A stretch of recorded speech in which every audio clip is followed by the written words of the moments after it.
presidente dos Estados Unidos, Donald Trump, foi muito vaiado durante o jogo 3 das finais da NBA, a Liga de Basquete dos Estados Unidos.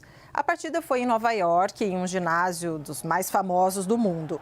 Trump recebeu vaias ao chegar e durante a execução do hino norte-americano. E ainda saiu com fama de pé frio.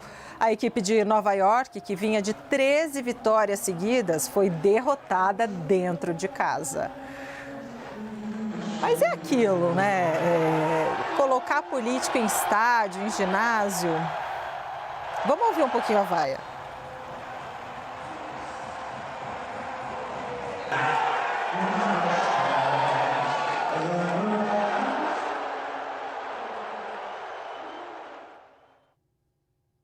Chama a Fernanda Manhota, nossa analista de internacional, porque, Manhota, essa imagem, que eu ia dizer aqui, né, que assim, primeiro que focalizar político em estádio de futebol, ginásio, geralmente não é uma boa ideia, já há bastante tempo.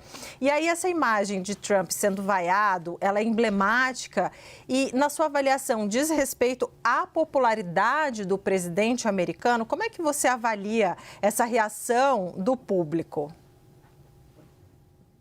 Olha, Débora, vou começar com o clássico muita calma nessa hora, né? De fato, o presidente Trump tem um dos índices de rejeição mais altos, né, da história das presidências dos Estados Unidos em geral e enfrenta o seu momento de desgaste mais acentuado em particular. Então, de fato, há sim uma crise de aprovação, de popularidade do presidente Trump e a imagem não deixa de ser simbólica, emblemática, relevante.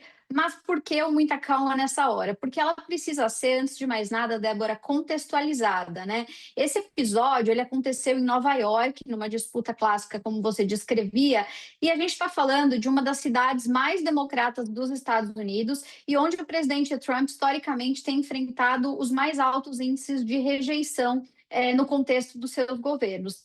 Também uma outra informação do ponto de vista demográfico, né, desse público, Débora, que vaiou o presidente Trump, é que o local e as características, né, desses indivíduos faz a diferença. O público de NBA em geral, ele costuma ser um público mais urbano, um público mais jovem e um público mais progressista do que a média do eleitorado americano, inclusive aquele que faz a diferença e que muitas vezes vira o jogo para o lado republicano ou para o lado trumpista. Então, a gente pode dizer, sim, que tem, né, claro, um desgaste evidente e até um certo conforto das pessoas manifestarem essa desaprovação, mas, como você bem lembrou, historicamente isso é relativamente comum e quando a gente olha, né, para outras experiências do passado, em termos de imagem, em termos semióticos, talvez a contradição curiosa seja a seguinte: para muitos políticos,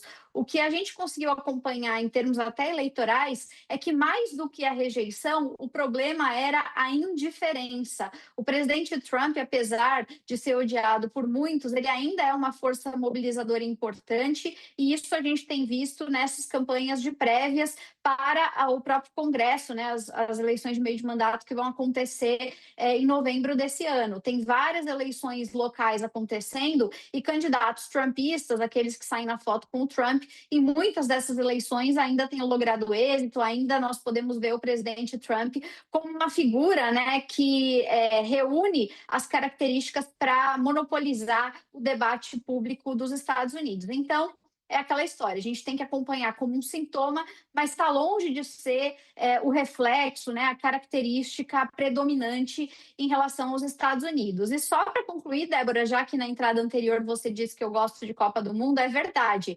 E para não dizer que não dei a minha contribuição na entrada da Lud Candal aqui, eu vou dizer para o nosso público, vale a pena acompanhar o Marrocos agora contra o Brasil no sábado, não só pelas razões futebolísticas, também pelas razões geopolíticas, né? O Marrocos, que é um país que está investindo pesado em esporte e infraestrutura para uma coisa que a gente chama em relações internacionais de sports diplomacy, né? Não podemos esquecer que o Marrocos está tentando se recolocar do ponto de vista da sua imagem internacional aí para os próximos anos, inclusive vai ser um dos anfitriões da Copa de 2030. Mas, para essas e outras coberturas internacionais da Copa, continuem assistindo aqui o 360.